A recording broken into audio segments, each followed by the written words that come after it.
One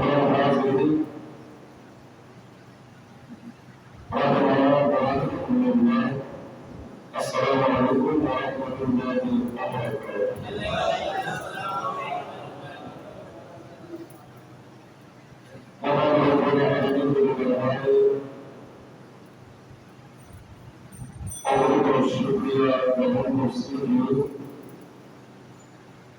পবিত্র জুমার নামাজ আদায়ের মধ্যে পবিত্র ঘরে আসার তৌফিক দান করেছেন সেটা করে আলহামদুলিল্লাহ। অসংখ্য দরুদ ও সালাম হুজুর রাহমাতুল্লিল আলামিন শফিউল মুজনিবিন সর্বকালের সর্বযুগের সর্বশ্রেষ্ঠ নবী শাফাআতের কান্দারী উম্মতের রহমত হুজুর মুহাম্মদ রাসূলুল্লাহ সাল্লাল্লাহু আলাইহি ওয়াসাল্লামের নামে এই মহরম শরীফ আশুরার চাঁদ সদাগর কারবার শাহাদাতের মাস তথা আমাদের রাসূল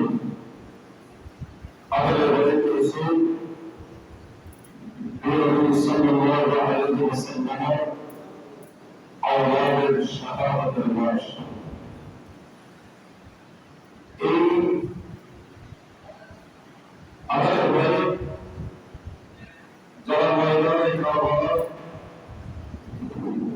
ইমাম হুসাইন রাদিয়াল্লাহু তাআলা আনহুর নেতৃত্বে গিয়েছিলেন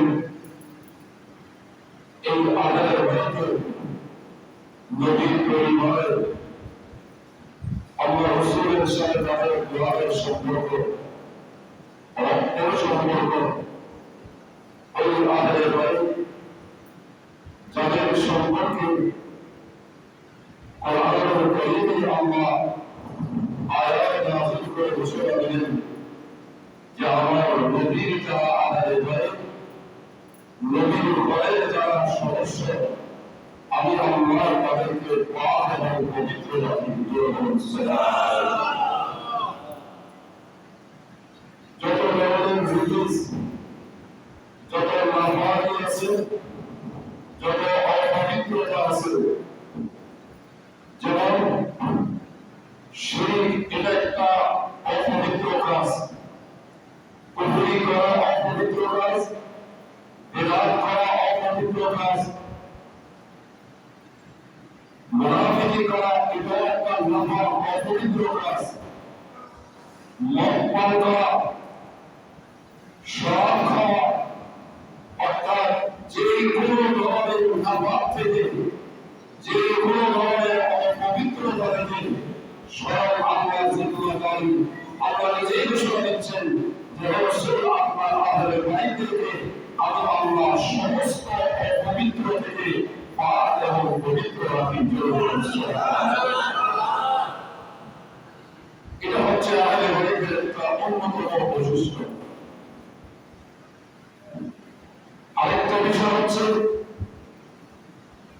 স্বয়ং রাসূল পাকের একজন সাহাবী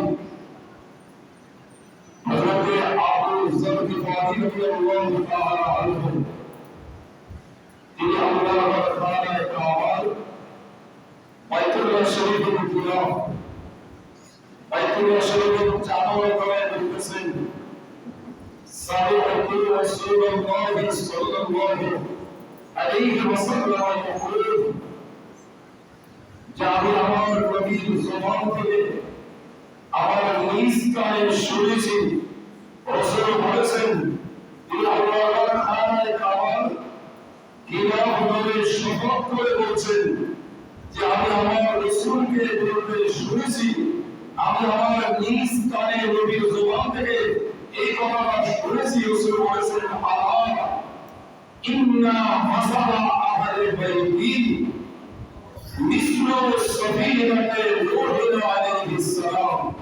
নবী বলেছেন হে আমার উম্মত আমার আহলে বাইতের আমার পরিবারের উপমা তুলনা হচ্ছে নূহ আলাইহিস সালামের ওই কিস্তির সাথে, ওই নৌকার সাথে। নূহ আলাইহিস সালামের নৌকা সেই দিন যারা আরোহণ করেছিল, যারা উঠেছিল, আল্লাহ তাদেরকে যেভাবে মুক্তি নাজাত দিয়েছিল এই কিয়ামত পর্যন্ত পৃথিবীতে আমার অবর্তমানে আমার আওলাদ আমার আহলে বাইতের দামান ধরে যারা আহলে বাইতের সাথে থাকবে আল্লাহ নূহ আলাইহিস সালামের কিস্তি আরোহণকারীদের মতো আমার আহলে বাইতের প্রেমিকদের মুক্তি দান করবেন।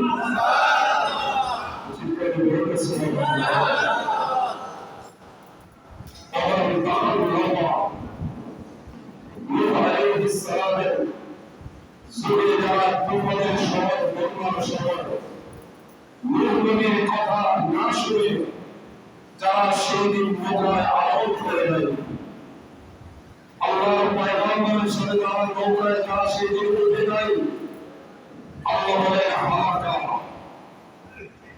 নূহ আলাইহিস সালামের ওই উম্মতগুলো ধ্বংস হয়েছে হালাক হয়েছে। ঠিক আমার রাসূল বলেন আমি আমার অবর্তমানে আমার উম্মতের কাছে আমি চলে যাচ্ছি কিন্তু আমার আহলে বাইত ফিরে যাচ্ছে।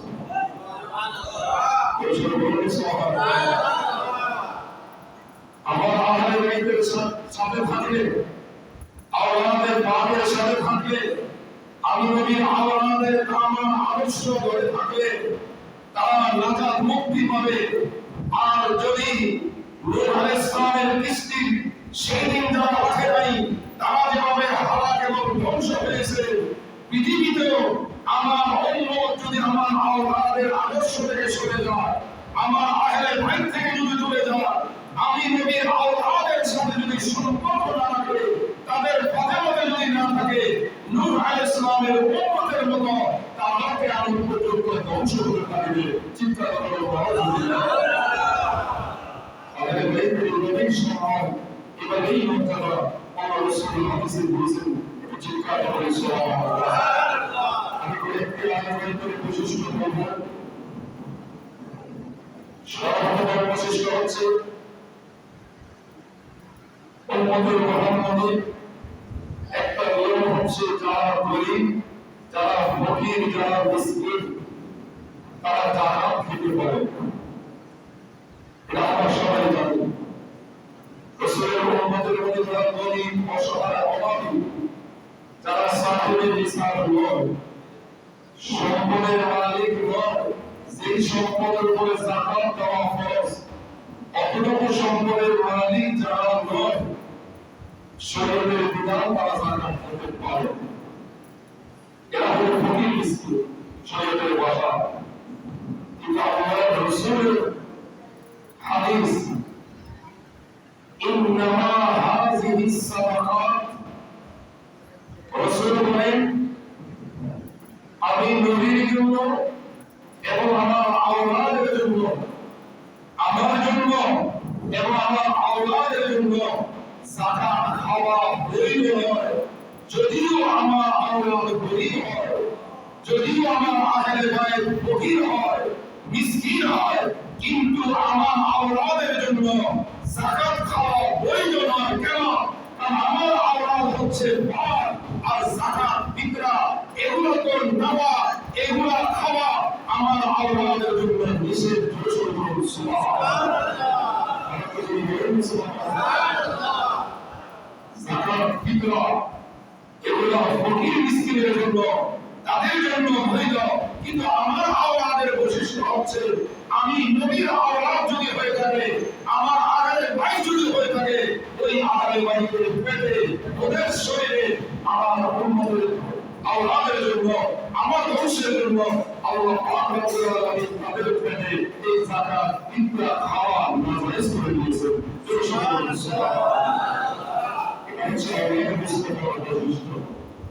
আরেকটা বৈশিষ্ট্য হচ্ছে নবী করিম সাল্লাল্লাহু আলাইহি ওয়াসাল্লাম বলেন দুনিয়াতে পৃথিবীর যত রকমের বংশ আছে কেউ বাঙালি কেউ চৌধুরী কেউ ভোলা বিভিন্ন ধরনের বংশ পৃথিবীতে আছে ও থাকবে। আল্লাহ রাসূল বলেন সব বংশ সকল বংশের বন্ধন একদিন ধ্বংস হয়ে যাবে কিন্তু আমি নবীর বংশ আমার নসল সব নসল বন্ধ হবে সব বংশের দিন বিলীন হয়ে যাবে, নিশ্চিহ্ন হয়ে যাবে, কিন্তু দুনিয়া নয়, কিয়ামতের ময়দানেও আমি নবীর বংশের লোক থাকবো। এটা হচ্ছে আমাদের রাসূলের বৈশিষ্ট্য। রাসূল করিম সাল্লাল্লাহু আলাইহি ওয়াসাল্লাম বলেন, কুল্লু সাবাবিন ওয়া ওয়াসাবিন ইয়ানকাবিউ ইয়াওমান কিয়ামা, কিয়ামতের দিন সকল বংশ বিচ্ছিন্ন হয়ে যাবে, কোনো পাটোয়ারি পরিচয় থাকবে না, চৌধুরী পরিচয় থাকবে না, ভূঁইয়া পরিচয় থাকবে না, দুনিয়ার কোনো বংশ পরিচয় থাকবে না। ইন্না সাবাবি ওয়া নাসাবি, একমাত্র আমি নবীর বংশ কিয়ামতের ময়দানে ঠিক থাকবে। আমার বংশের কখনো বংশ হবে না, বর্তমান হবে না। 3 নম্বর,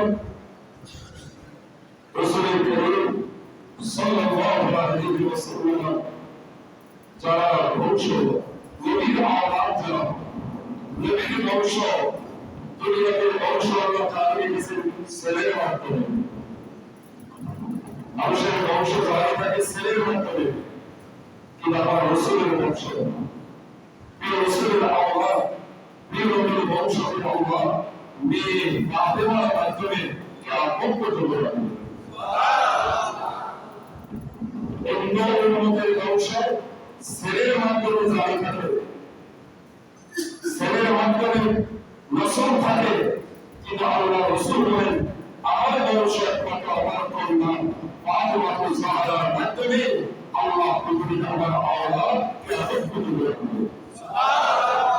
এখন পৃথিবীতে নবীর আওলাদ আছে, কি বলে আছে?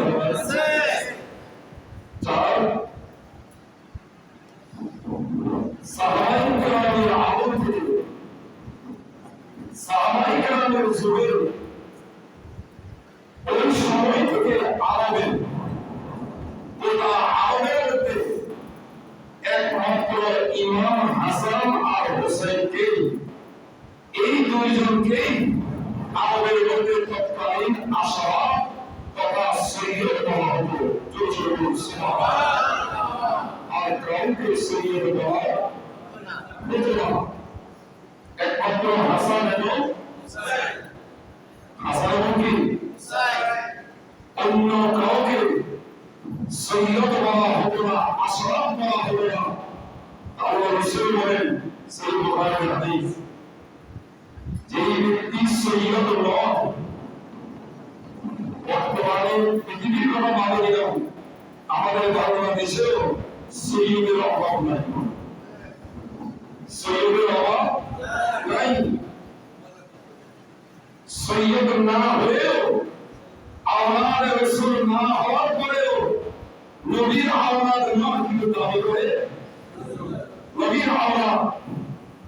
এই অহেতুক অনর্থ তারা দাবি করে যে আমি আওলাদ রাসূল, আমি সৈয়দ, এদের ব্যাপারে রাসূলের হাদিসটা শুনে আর ইদ্দাআ ইলা গায়রি আহদিহি فعليه لعنة الله والملائكة والناس أجمعين لا يقبل منه صرفا ولا عدلا। এই ব্যক্তি তার বাবার সন্তান হয়ে বাবার বংশের পরিচয় না দিয়ে, বাবার যে বংশ, বাবার যে পরিচয়, ওই পরিচয় না দিয়ে অন্য পরিচয় যদি দেয়, সৈয়দ যদি দাবি করে, সে সৈয়দ নয়, সে আওলাদে মুস্তাফা নয়, সে আহলে বাইতের অংশ নয়। এরপরও যদি সৈয়দ যদি দাবি করে, আওলাদে রাসূল যদি দাবি করে, রাসূল বলেন তার উপরে আল্লাহর গজব, তার উপরে ফেরেশতার গজব এবং তার উপরে সমস্ত জগতের লানত গজব। শুধু গজব নয়, রাসূল বলেন এমন অপরাধী, এমন ব্যক্তির ফরজ নফল কোনো ইবাদত আল্লাহর দরবারে কবুল হবে না। রাসূল বলেন নাউযুবিল্লাহ। আমাদের মুসলিম বহু ভক্ত আওলাদ রাসূল নয়, নিজের বংশ সিলসিলা দেখাতে পারবে না আওলাদ রাসূল, এরপরে দাবি করে কি? দাবি করে কি? পৃথিবীতে আওলাদ রাসূল আছে, এটা আমাদের 100%, 100 বার, 100 বার আমাদের বিশ্বাস আছে পৃথিবীতে আওলাদ রাসূল আছে এবং কিয়ামত পর্যন্তই থাকবে। কিন্তু যারা আওলাদ রাসূল নয়, যদি নিজেকে দাবি করে তারা রাসূল মাঝে তার উপরে খোদা রয়েছে, ফেরেশতা রয়েছে এবং গোটা পৃথিবীর মানুষের রয়েছে, চলছে বলে সুবহানাল্লাহ। আওলাদ রাসূল আহলে বাইতের বিরোধী, আহলের মধ্যে যদি কোন ধরনের ত্রুটি, কোন সমস্যা যদি থাকেও, তিনি যদি আওলাদ রাসূল হয়ে থাকেন, দেখেন আওলাদ রাসূলের শান দেখেন, কথা দেখেন, সত্যিকার যদি আওলাদ রাসূল হয় তবে আমলের মধ্যে কোন দোষ দেখলেও তার বিরোধিতা করা যাবে না। বিরোধিতা করা যাবে না, তার সামনে বেয়াদবি করা যাবে না। হ্যাঁ, ওই সময় বেয়াদবি করা যাবে, ওই সময় আওলাদ রাসূলের বিরোধিতা করা যাবে যদি আওলাদ রাসূল শিরক করে, যদি আওলাদ রাসূল কুফরি করে। শিরক কুফরি যদি না করে, আমলের বল ত্রুটি যদি দেখাও যায়, তার বড় শরীয়তের বিধান হচ্ছে তিনি যেহেতু আওলাদে মুস্তাফা, তিনি যেহেতু আওলাদে রাসূল, ওই আওলাদে রাসূলের আমলের ত্রুটির কারণে ওই আওলাদে রাসূলের বিরোধিতা করা যাবে না। তারপরে কেন কথা আওলাদ রাসূলের বিরুদ্ধে কেন করা যাবে না?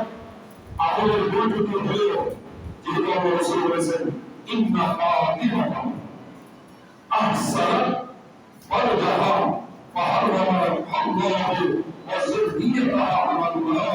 আমার রাসূল বলেছেন যে ফাতিমাতুজ জাহরা আমার কন্যা, যাকে আল্লাহ রাসূল জান্নাতের নারীদের সারদার ঘোষণা করেছেন, সাইয়্যিদাতুন নিসায়ে আহলিল জান্নাহ, যাকে রাসূল ঘোষণা করেন যে আমার মেয়ে জীবন দশা দুনিয়াতে থাকা অবস্থা কখনো জিনা ব্যভিচারের সাথে জড়িত হয় নাই, নিজের লজ্জাস্থানকে হেফাজত করেছেন।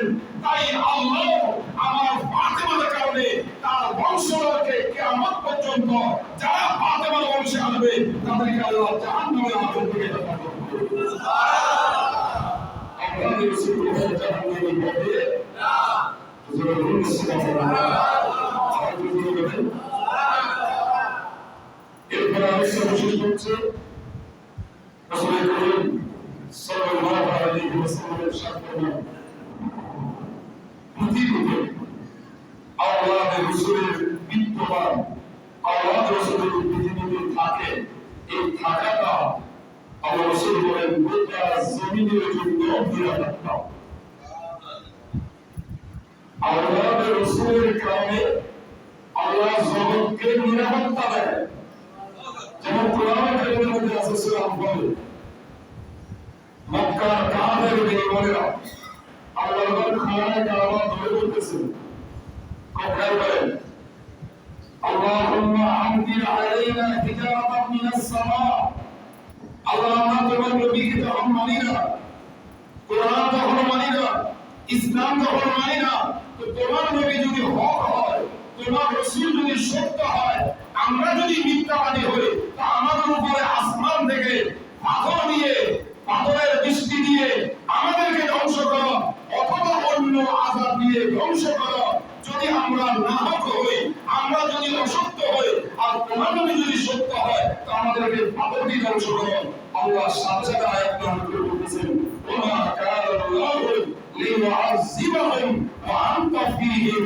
ও রাসূল, তারা আমার ভয় করে বাইতুল্লাহ করে আযাব কামনা করতেছে, শাস্তি দেওয়ার জন্য বলতেছে, কিন্তু আমি আল্লাহ তাদেরকে শাস্তি দিচ্ছি না। ওয়া আনতা ফীহিম, আপনি নবী এখনো তাদের মাঝে বিরাজমান। সুবহানাল্লাহ। আপনি নবী এখনো দুনিয়ায় আছেন, আপনি নবী থাকা অবস্থা আমি এদেরকে বড় ধরনের শাস্তি দিব না। যদি তো আপনি হচ্ছেন রহমতুল্লিল আলামিন, যদি বলুন আপনি হচ্ছেন রহমতুল্লিল আলামিন। নবীর উপস্থিতিতে, নবী থাকা অবস্থা আল্লাহ কাফেরদের দাবির পরেও, তাদের আপত্তির পরেও তার বৃষ্টি, পাথরের বৃষ্টি কামনা করেছে, ধ্বংস করার জন্য বলেছে, কিন্তু আল্লাহর নবীর ওসিলা নবীর কারণে তাদেরকে ধ্বংস করেন না। ঠিক রাসূল বলতেছেন আমার আওলাদ যারা আমার আহলে বাইত যারা তারাও জমিনের যুক্ত নিরাপত্তা, তাদের কারণে আল্লাহ জমিনকে বড় ধরনের গজব থেকে আযাব থেকে আল্লাহ নিরাপত্তা দান করে বলুন সুবহানাল্লাহ। এটা হচ্ছে আল্লাহর রাসূলের বৈশিষ্ট্য। আরেকটা আল্লাহর রাসূলের বৈশিষ্ট্য হলো কিয়ামতের দিন ময়দানের হাসরে সর্বপ্রথম আওলাদ রাসূলরা নবীর আহলে বাইত যারা নবীর পরিবার যারা তারা জান্নাতে যাবে। সুবহানাল্লাহ। আর কি বলেন এরপরে জগতের মধ্যে পৃথিবীতে যারা আওলাদ রাসূল করে দয়া করবে, আওলাদ রাসূলকে যারা মহব্বত করবে, আওলাদ রাসূলের সাথে যারা থাকবে, নবীর আহলে বাইতকে যারা নাম দিয়ে যারা মহব্বত এবং ভালোবাসবে, সম্মান দিবে, ইজ্জত দিবে, আল্লাহ রাসূল বলেন কিয়ামতের ময়দানে তারা রাসূল পাকের এবং আওলাদ রাসূলের সুপারিশ পাওয়ার সুযোগ পাবে বলে বলছেন সুবহানাল্লাহ। নবীর আওলাদকে ভালোবাসবে, নবীর আওলাদের সাথে সম্পর্ক রাখবে, নবীর আওলাদের আদর্শ, বিশেষ করে ইমাম হুসাইনের আদর্শ, যে ত্যাগ এবং কোরবানির শিক্ষা আমাদেরকে দিলেন, জালেমের বিরুদ্ধে মজলুমের যে যুদ্ধ, অসত্যের বিরুদ্ধে যে সত্যের যুদ্ধ, অন্যায়ের বিরুদ্ধে যে ন্যায়ের যুদ্ধ, ইমাম হোসেন আমাদেরকে শিক্ষা দিয়েছেন। ওই শিক্ষা নিয়ে যারা থাকবে, ওই আদর্শে যারা চলবে, আল্লাহর হাবিবের শাফাআত, নবীর সুপারিশ কবুল করার জন্য চলবে সুবহানাল্লাহ। আরেকটি বৈশিষ্ট্য হচ্ছে যারা রাসূলের পাকের আওলাদকে ভালোবাসবে, নবীর আওলাদের সাথে যারা থাকবে, যেদিন কিয়ামত হবে, যেদিন কিয়ামত সংঘটিত হবে, সেই দিন আওলাদ রাসূলের মহব্বতকারী উম্মতের চেহারাগুলো মহত্বপূর্ণ দান করবে। যেটা ঈমানদারের লক্ষণ, যেটা ঈমানদারের কালো হোক, নিগ্রো হোক, আফ্রিকানদের মতো কালো হতে পারে, কিন্তু ঈমান নিয়ে আওলাদ মুস্তাফার মহব্বত নিয়ে যদি মারা যায়, তাদের কালো চেহারা হলুদ বর্ণ ধারণ করে একটা নুরানি খুশবু। সুবহানাল্লাহ। ঠিক কিনা? ঠিক। হযরত বেলাল হাফসি রাদিয়াল্লাহু তাআলা আনহু মৃত্যুর বিচার যখন শুনে গেলেন, সাকারাত চলতেছে, সাকারাত বলতে মৃত্যুর যন্ত্রণা, এমন সময় ওনার ছেলে মেয়ে স্ত্রী সবাই কাঁদতেছে, আফসোস, স্ত্রী বলতেছে স্বামী চলে যাবে, ছেলে মেয়েরা কাঁদতেছে বাবা চলে যাবে, স্বাভাবিক ছেলে মেয়েরা আত্মসম্মান কাঁদতেছে। তখন হযরত বেলাল বললেন লা তাহজান, হে আমার পরিবার আওলাদ শোনো, আমার জন্য দুঃখ করিও না, আমার জন্য কাঁদিও না, অচিরেই অনতিবিলম্বে আমি সেই রাসূলের জন্য আমার কলিজাটা আমি কেটে দিতে চাই, যে নবীর প্রেমে আমি আমার জীবনকে উৎসর্গ করেছি, যে রাসূলকে দেখে আমি আশহাদু আন্না মুহাম্মাদুর রাসূলুল্লাহ আযানে যখন বলতাম, আর ওই নবীর দিকে আমি আঙ্গুল দিয়ে ইশারা করে দেখাইতাম, ওই নবী আমার জন্য অপেক্ষমান, আমি নবীর কাছে চলে যাচ্ছি।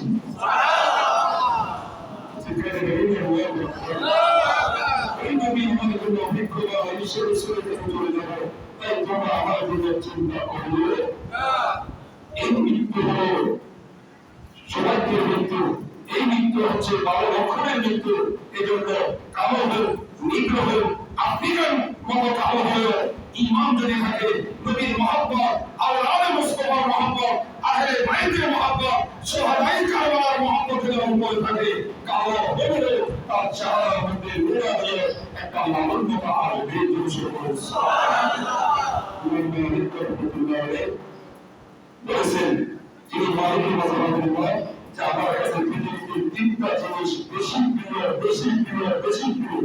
কয়টা? এক, মুহাম্মাদুর রাসূলুল্লাহ। আমার জীবনের একটা প্রিয় অত্যন্ত মহব্বতের বিষয় হলো রাসূলের পাকের রওজা, নবীর রওজার প্রতিবেশী হওয়া।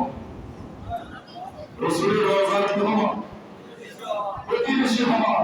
ইমাম মালিক মদিনাতে জন্মগ্রহণ করেছেন, ইতিহাস পড়েন, ওনার জীবনী পড়েন, উনি গোটা জীবন মদিনাতে কাটিয়েছেন। শুধু এমনি কাটান নাই, উনি হাদিস পড়াইতে নবীর রওজার পাশে বসে বসে সারা পৃথিবীর ছাত্ররা আমার কাছে হাদিস পড়ার জন্য আসতো, উনি নবীর রওজার পাশেই দরস দিতেন। এভাবে জীবন কাটিয়েছেন।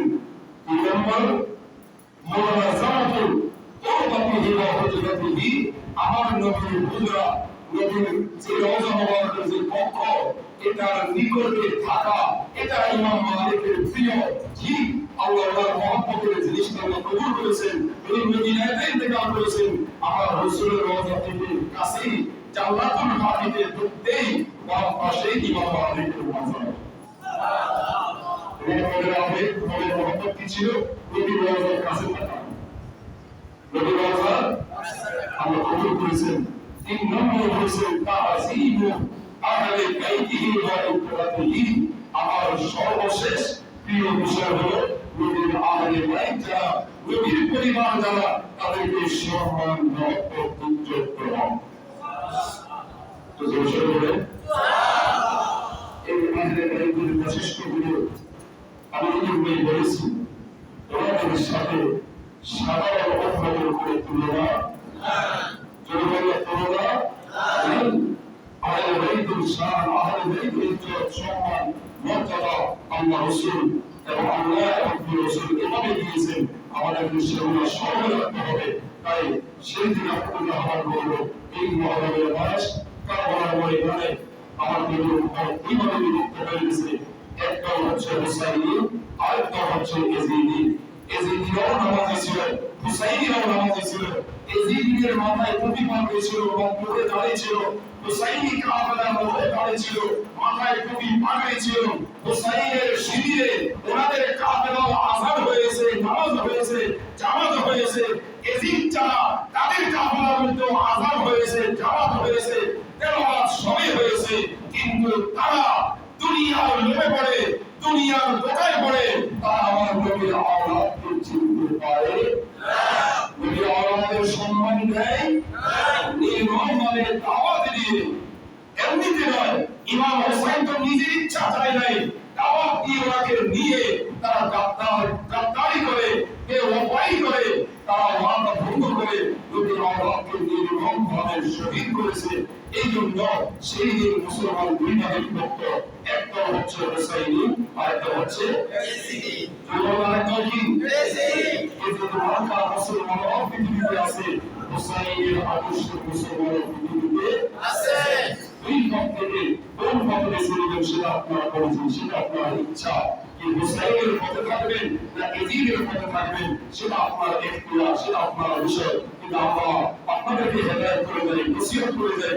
আমাদের দায়িত্ব হচ্ছে বলা, আল্লাহ কোরআনে বলেছে ওয়া আলাইনা ইল্লাল বালাগ। নবী কে মানবে কে মানবে না, এটা আপনার দায়িত্ব। আপনার দায়িত্ব হচ্ছে দাওয়াত দেন, বলে দেন, জানিয়ে দেন। আপনি জানিয়ে দেন কে মানবে কে মানবে না, এটা আপনার দায়িত্ব। আমাদের আমরা নবীর আওলাদ নয়, কিন্তু আমরা ওয়ারাসাতুল আম্বিয়া, নবীদের ওয়ারিস হয়ে আপনাদের কাছে আমরা কোনটা হক, কোনটা বাতিল, কোনটা সত্য, কোনটা মিথ্যা, কোনটা জান্নাতের পথ, কোনটা জাহান্নামের পথ, কোনটা এজিদের পথ, কোনটা ইমাম হুসাইনের পথ, আমরা ধৈর্য করে আপনাদেরকে সেই পথ দেখাই যাচ্ছি। এবার আপনাদের ইচ্ছা, আপনারা কোন পথে রাখবেন, কোন পথে চললে আপনি মুক্তি পাবেন, শান্তি পাবেন, সেটা গ্রহণ করা না করা আপনার দায়িত্ব। আমরা কল্পনা ওদের কাছে পরিণত হয়, আমাদেরকে আল্লাহ রাসূলের পথে, আহলে বাইতের পথে, ইমাম হুসাইনের পথে আল্লাহ আমাদেরকে মৃত্যুকে কবুল করুন।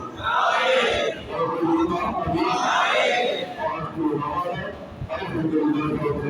আসসালামু আলাইকুম ওয়া রাহমাতুল্লাহ। সবাই কেমন আছেন?